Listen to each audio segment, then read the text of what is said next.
Thank you very much, everybody. It's an honor to have Bibi and Sarah with us, friends of mine for a long time, and we had a tremendous success together. And I think it will only go on to be even greater success in the future. So it's really nice to have you at the White House. It's nothing like the White House. And it's great to have you both and all of your wonderful people, Ron. We've worked together for a long time. We've done well together. We had a great time. We saved a lot of work, but we had a great result recently. And we're going to have a lot of great results. So it's great to have you. Thank you very much. Thank you.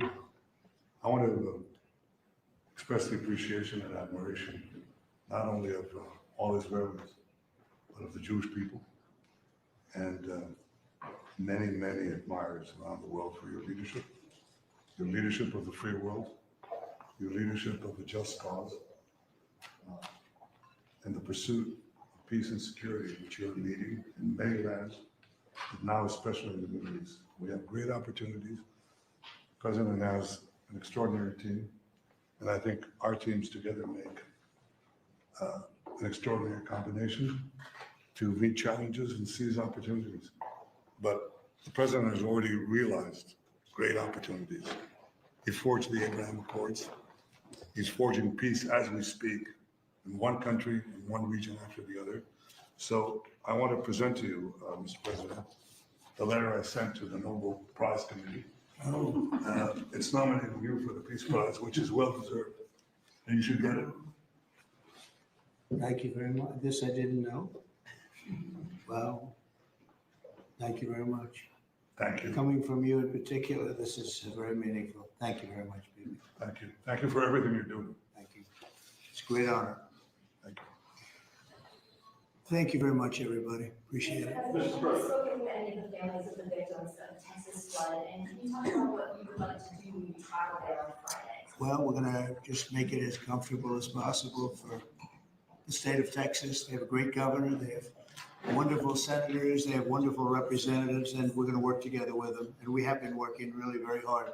This whole table has been working. That was a terrible event.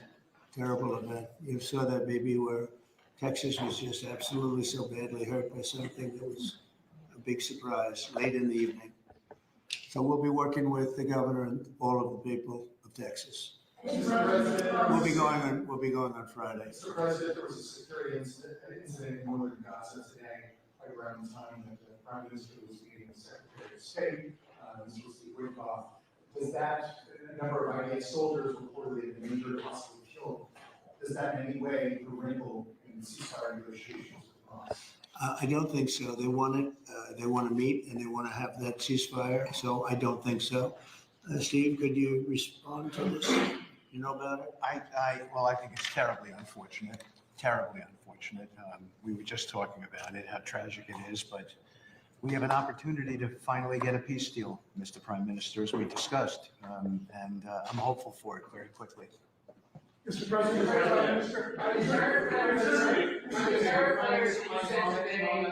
final offers, or are they More or less final offer.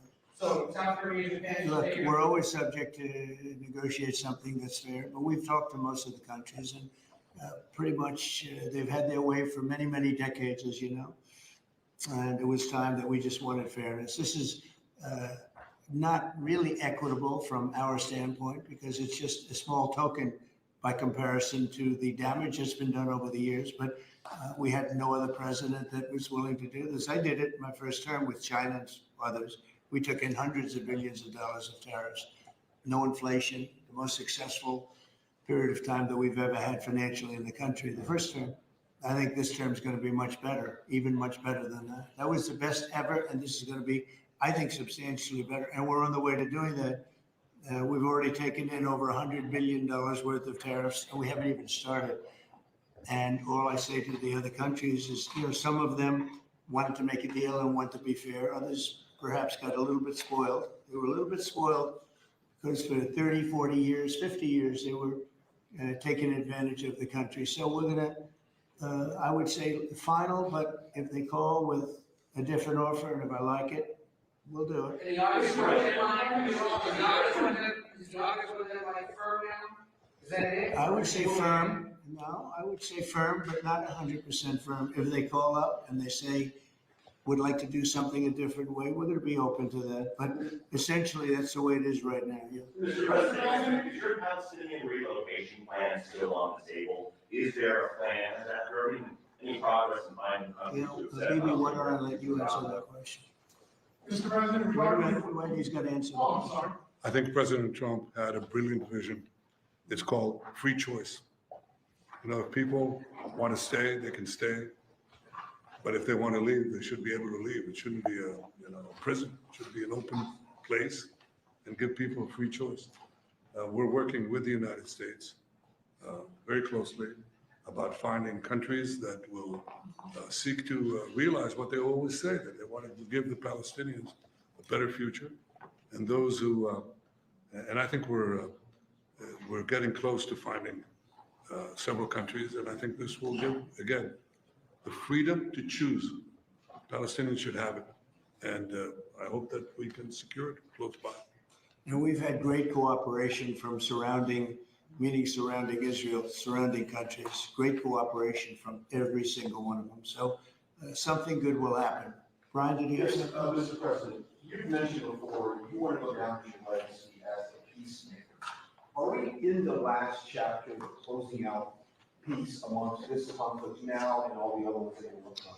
Well, I hope so. Look, we did a job with India and Pakistan and Serbia, Kosovo, Rwanda, and the Congo. And this was all over the last 3 weeks or so, Marco, right? We did, and others that were ready to fight. And we stopped a lot of fights. I think a very big one, frankly, a very, very big one was India and Pakistan. And we stopped that over trade. We're dealing with India and we're dealing with Pakistan. And we said, we're not going to be dealing with you at all if you're going to fight. And they were maybe at a nuclear stage. They're both, nuclear powers. And I think stopping that was very important. We're trying to help out with a Biden-created monster, this whole thing that's happening with Russia and Ukraine. It's a horrible thing, and I'm not happy with President Putin at all. But this is something that would have never happened if I were president. This is a war that was never going to happen. Go ahead, Ron. I was going to say, I was going to address your critics that in the election, they said that you would cause the next World War III, when in fact, you're solving all the problems. I'm stopping wars. And I hate to see people killed. Like, as an example, Ukraine and Russia, they're not Americans there being killed. They're not Israeli that are being killed. These are all Russians and all Ukrainians. But it's 5,000, maybe 7,000 last week, 7,500 last week, mostly soldiers. But people in towns and cities that are getting hit. But mostly death is mostly soldiers. Now, so they don't come from here, but it's 7,000 last week souls. And if I can stop that, they have parents and they have sisters and brothers and getting married and who knows, they're just people, but they're souls. And if I can stop a war, because I have an ability to do, I'm disappointed, frankly, that President Putin hasn't stopped. I'm not happy about it either. Mr. President, on the Iran talks, can you say if you scheduled the next round of Iran talks, and then also on strike? We have scheduled Iran talks, and they want to talk. They took a big drubbing. I think when we hit the 3 sites, really, I would say the 3 sites, not just the one. The one was a big one, and it was deep in granite, and it was obliterated. It turned out the Atomic Energy Commission said it is obliterated. I would just want to take our hats off to those incredible flyers, the people that flew that big machine, and frankly, the mechanics and everybody else. They had zero. They flew for 37 hours with zero problem mechanically. I mean, when you think in carrying the biggest bombs ever, the biggest bombs that we've ever dropped on anybody, when you think non-nuclear, and we want to keep it non-nuclear, by the way. But they did a phenomenal job. It was an amazing job. And I think I was talking to Bibi about it before, that was the very beginning of the end, and ended very quickly after that. I don't want to say what it reminded me of, but if you go back a long time ago, it reminded people of a certain other event. And Harry Truman's picture is now in the lobby in a nice location in the lobby where it should have been, but that stopped a lot of fighting. And this stopped a lot of fighting. When that happened, it was a whole different ballgame. Can I On ask future a follow-up? strikes, what do you say, what might make you have a desire to do another strike on Iran? Another what? Another strike on Iran? I hope we're not going to have to do that. I can't imagine wanting to do that. I can't imagine them wanting to do it. They want to meet. They want to meet. They want to work something out. You say No, that- they're very different now than they were 2 weeks ago. Is there a date yet for the Iran talks or a city? Do you know when and where the next round of Iran talks will be? Well, I can tell you, I'd rather not say, but you'll be reading about it tomorrow or seeing it tomorrow. Mr. President, what is the holdup currently in a ceasefire with Hamas? In which, In a ceasefire between Israel and Hamas, what's currently the holdup? I don't think there is a holdup.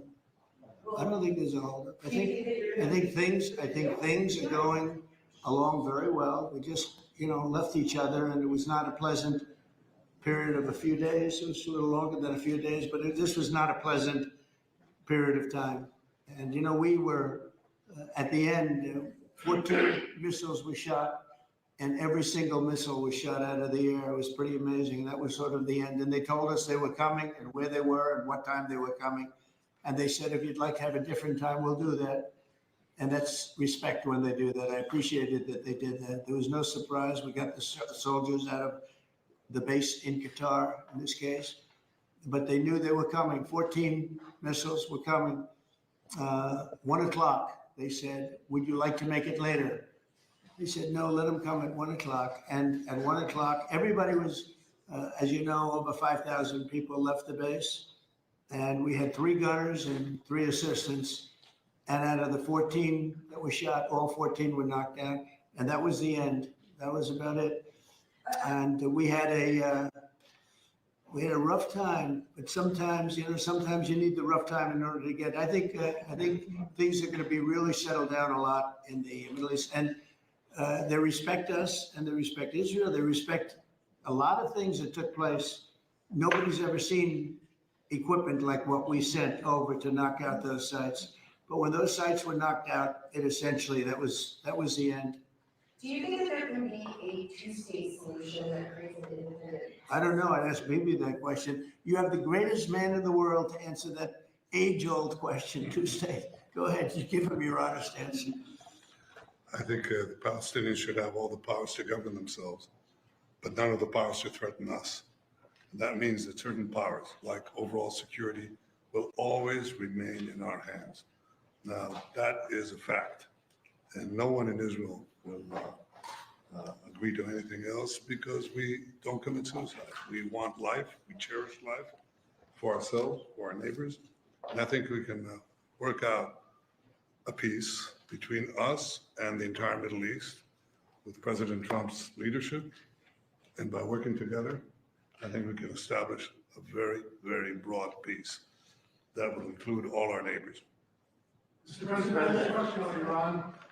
You asserted that there's complete and total destruction of their nuclear facilities. So what is the basis of the talks going forward? Is it to cap future nuclear activity? Is it ballistic missiles, terror support, economic-based opportunities? It's really a good question, because if you remember when it was done, I sort of said, what's the purpose of talking? It's been knocked out completely.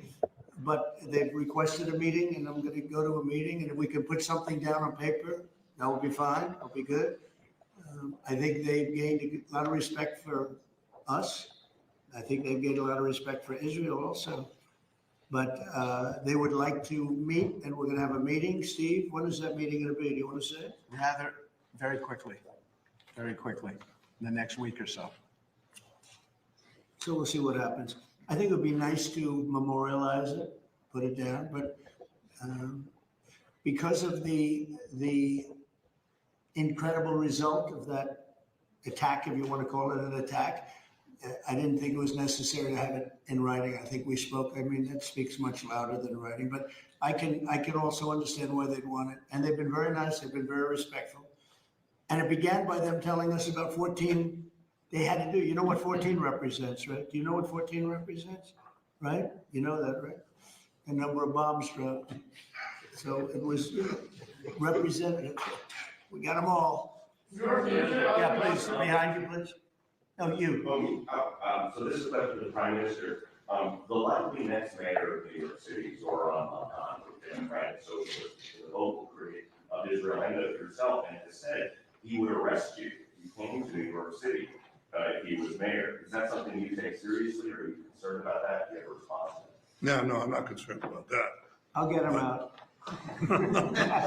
Look, there's enough craziness in the world, but I guess it never ends.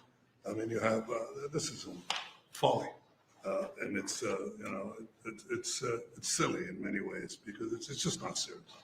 But what is serious is the question I was asked before. After October 7th, people said the Palestinians had a state. Hamas state in Gaza, and look what they did with it. They didn't build it up. They built down into bunkers, into terror tunnels, after which they massacred our people, raped our women, beheaded our men, invaded our cities and our towns and our kibbutzim, and did horrendous massacres, the kind of which we didn't see since World War II and the Nazis, the Holocaust. So people aren't likely to say, let's just give them another state. It'll be a platform to destroying Israel. We'll work out a peace with our Palestinian neighbors, those who don't want to destroy us, and we'll work out a peace in which our security, the sovereign power of security, always remains in our hands. Now, people will say it's not a complete state, it's not a state, it's not that. We don't care. We vowed never again is now. It's not going to happen again. So we'll see you in New York next year? Oh, well, look, I'm going to come there with the President Trump, and we'll see how do you know who the mayor will be? I don't know that. Do you know that? He's going to be very fine, and who knows, we don't know who the mayor's going to be yet. But this is a communist. He's not a socialist. He's a communist. And he said some really bad things about Jewish people. And he said some really bad things about a lot of people. And I think he's going through a little bit of a honeymoon right now, but he might make it.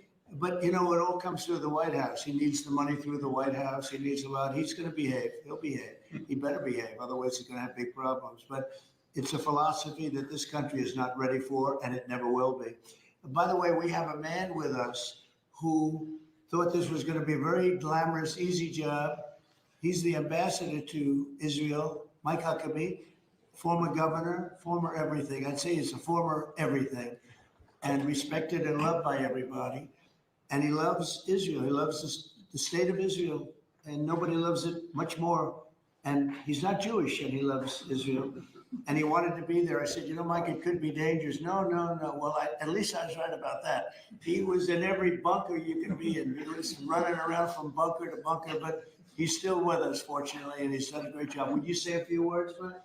Just want to say what an honor it is to serve you, Mr. President, and to see a historic horizon that we're looking at in the Middle East. And when the President made his trip to the Middle East, and then he really reached out to the new Syrian government, knowing they needed a partner and knowing that they could pick the wrong partner. And what the President did, which took us all off guard, but the strategic move in that has set up something that is absolutely historic. And Mr. President, I don't even think you fully comprehend the impact that you're having on the region in a way that is so remarkable. And it was your leadership, your foresight, you did that. When the B-2s went in, the celebration, the sense of partnership that you gave with the Israeli people was so dramatic. But the message was bigger than to Israel. It was a message to the world. America's friends can trust us, but America's foes had better fear us. And that is a message that the President sent to everyone on the planet. And it is a message that will resonate toward a matter of peace, the likes of which I don't think we've ever seen. So thank you. Great job, you did. Thank you. They love you over there. They respect him and they love him. It's very, very interesting. We had the pilots here yesterday, as you know, and they were incredible. And we also had the mechanics. We had a lot of people here that had to do, I think about 170 people that had to do with that incredible journey.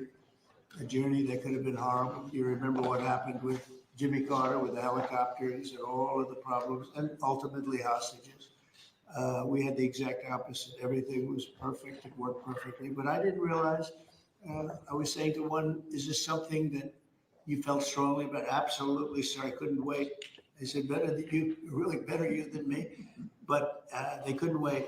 He said, sir, we've been practicing for this mission for more than 20 years. From just after 2000, they've been thinking and practicing to go into that area. I guess you probably know that better than anybody, Pete. They've been looking at going in, but they never had a president that would allow them to do it. And perhaps right, perhaps wrong. I don't know if that's true or not, but I didn't realize they were preparing for that journey from just a little bit after 2000, the year 2000. And I was pretty amazed by that. They knew it. They knew every inch of it. And they came back and they said, we got it better than we ever did in practice. But they've been practicing for more than 20 years. Can you imagine? Yeah. On Ukraine, Mr. President, are you planning to send more weapons to Ukraine? We're going to send some more weapons. We have to. They have to be able to defend themselves. They're getting hit very hard now. They're getting hit very hard. We're going to have to send more weapons. Yeah, defensive weapons primarily, but they're getting hit very, very hard.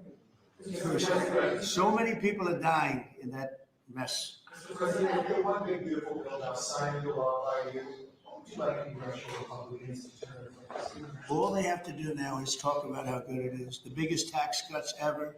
No tax on tips, no tax on Social Security, think of it, no tax on overtime. From a business standpoint, the jobs are coming in like we've never seen them before.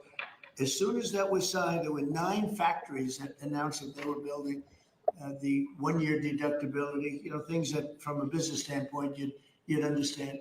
The jobs that are being created. And one of the things that is, and this is also that, but it's also because of the tariffs, a tremendous success. We're taking in hundreds of billions of dollars in tariffs. One of the things that is so exciting is the number of companies and car companies where they're building plants. AI is the big thing. We have over $15 trillion announced already. And it's been, really, I would say it's been during the last 3 months, but we're here for a short period of time. And some administrations never had anywhere near that number for a whole term, probably for a whole 2 terms. But we're up to over $15 trillion coming into our country. There's never been anything like it anywhere in the world. There's never been an investment like that anywhere in the world. Look, I told this story and I just told it to Bibi backstage. I was talking to him and I said, the King of Saudi Arabia, smart guy. And also we went to Qatar and we went to UAE. Really 3 strong leaders, smart guys. They all told me the same thing. And then that was reiterated at NATO just recently when we got back, where they agreed to spend $1 trillion a year, by the way, which is about 3 times what they were spending. But they all said the same thing. We thought your country was dead. Horrible term, right? We thought the United States of America was dead. And now you're presiding over the hottest country anywhere in the world. We're the hottest country in the world. I think Bibi would admit it, even hotter than Israel, though Israel was pretty hot about a week ago, I can tell you, for the wrong reasons.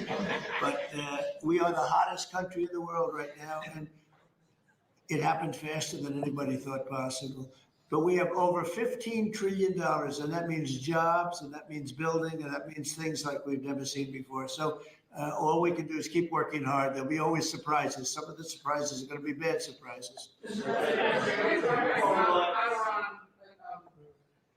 In your view, is the war between Israel and Iran over, or do those talks need to happen before you can? Well, I would say that the best man to answer that is the Prime Minister. But I will tell you that in my view, I hope it's over. Yeah, I think Iran wants to meet. I think they want to make peace, and I'm all for it. Now, if that's not the case, we are ready, willing, and able. But I don't think we're going to have to be. But I think Bibi would answer that question very well. I think the partnership between Israel and the United States, the partnership between President Trump and me, produced a historic victory. It's an incredible victory, actually. It brought the greatest capabilities of the United States that are matched with the great capabilities of Israel and the army of Israel, pilots of Israel, soldiers of Israel, and the Mossad. And the combination of these two extraordinary capacities produced a decisive result. It set back the two tumors that were threatening the life of Israel, the nuclear tumor and the ballistic missile tumor, because they were planning to build 20,000 of these things and launch it on a country the size of New Jersey. No country could withstand that. So what do you do when you have two things that are going to kill you? You have to remove them. With our combined effort, we did. But when you remove a tumor, doesn't mean that it can't come back. You have to constantly monitor the situation to make sure that there's no attempt to bring it back. So we've had a great achievement, and I think part of the effort of consolidating this and ensuring that we don't have to repeat this is to monitor this carefully. Of course, the president and I are talking about it, our teams are talking about it, but there's no question this is a historic victory. And I think, as was said here today, this has already changed the face of the Middle East. But it's not over yet. But I think that there is an opportunity here to create a historic expansion of the Abraham Accords, which were themselves an act of history that deserve a Nobel Prize for the president. But I think the opportunities are much bigger.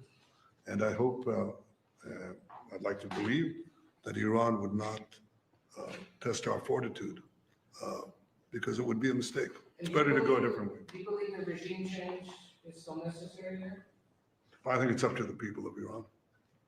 Mr. Prime Minister, speaking of that, on Syria, the Trump administration was fully supportive of the changes in Syria, backing the new regime there. Obviously, your government more cautious from a security standpoint.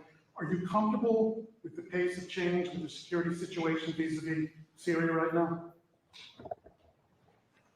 I think there's an opportunity to explore. I think that everyone understands that the situation has changed. Before that, Iran was essentially running Syria, okay, directly through Hezbollah. Hezbollah has been brought to its knees. Iran is out of the picture. So I think this presents opportunities for stability, for security, and eventually for peace.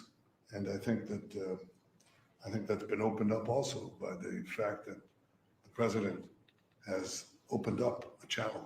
So they have something, there's a lot to lose by going back to conflict. There's a lot to gain by moving towards peace. And I think that opportunity has been opened by the president and by the changed security situation which we brought about with the collapse of the Assad regime. Are there direct costs with the Al-Shabaab government? Now, let's suppose there were. Would I answer yes? No, right? That's my duty to ask. But it's your duty to ask, and my duty to ask you back. So, You know, at the request of a lot of countries in the surrounding area of the Middle East, including Bibi, we took the sanctions off Syria, and I met the new leader. I was very impressed by him. Somebody said, well, he comes from a very tough background. I said, well, you know, I'm not that surprised. It's a tough part of the world. But I was very impressed by him. But we took the sanctions off because we want to give them a chance. They would never have had a chance without the sanctions. And one of the things we have with Iran is, you know, we have they call biting, they are very biting sanctions. And I would love to be able to, at the right time, take those sanctions off, give them a chance at rebuilding, because I'd like to see Iran build itself back up in a peaceful manner and not going around saying death to America, death to the USA, death to Israel, as they were doing. You know, they were the bully of the Middle East, and now they're not the bully anymore. But they were saying terrible things, and I would like to see them. They have such potential. You know, they have the oil power, and they have great people, smart people, energetic people, amazing. And I know so many Iranians from New York. I have a lot of friends, and they're great people. So it's a shame when you see a thing like this happen. But I think that taking the sanctions off of Syria is going to give Syria a great shot at making it. Congressional question. Are there any executive orders that you'd like to see Congress focus on when they come back in session? Do you have any that you prioritize to go first? Well, we've done a lot of them in the last, as you know, I always say the great, big, beautiful bill. I add the word great. But it was the largest bill of its kind ever passed. We were talking about it before. It was beauty. But you know, a lot of the things that we did, executive orders, have been codified in the legislation that we just had passed. And we're going to be sending it a lot more over the next period of about 2 months separately. But a lot of it was part of that beautiful big bill. President, on tariffs, what happened to 90 trade deals in 90 days? Oh, we've spoken to everybody. We know it's all done. Well, state I told you, we'll make some deals, but for the most part, we're going to send a letter. We're going to say, welcome to the United States. If you'd like to participate in the greatest, most successful country ever. I mean, we're doing better than ever. I don't think, and you're going to see these numbers soon. We've never had numbers like this. We've never had investment like this. We have more than 90. We're going to have much more than 90, but most of those are going to be sent a letter. This is exactly what I said. Now, we've made a deal with United Kingdom. We've made a deal with China. We've made a deal. We're close to making a deal with India. Others we met with, and we don't think we're going to be able to make a deal. So we just send them a letter. If you want to play ball, this is what you have to pay. So as far as I'm concerned, we're done. We're sending out letters to various countries telling them how much tariffs they have to pay. Some will maybe adjust a little bit depending if they have a cause. We're not going to be unfair about it. And actually, it's a small fraction compared to what we should be getting. We could be asking for much more. But for the sake of relationships that we've had with a lot of really good countries, we're doing the way I do it. But we could be getting a lot more. We could ask for a lot more than what we're asking for. What you say we're done, because you're sending the letters to follow what Ed asked earlier. You're counting these as deals by saying, here's the tariff rate. I'm saying, here it is. Congratulations. Welcome to the United States. I hope you make a lot of money and you're going to pay us money. They were ripping us. They were charging us tariffs at levels that nobody's ever seen before. We have some countries that are charging 200% tariffs and making it impossible to do business. And what the tariffs are doing is they're driving people in and companies into the United States. That's why we're building all of the work that you see happening in this country right now. And it's at a record level. All the factories, all of the AI institutions that are being built. It's largely because, I think it's because of November 5th, a good election, and I think it's because of the tariffs. Thank you all very much. Thank you. Thank you.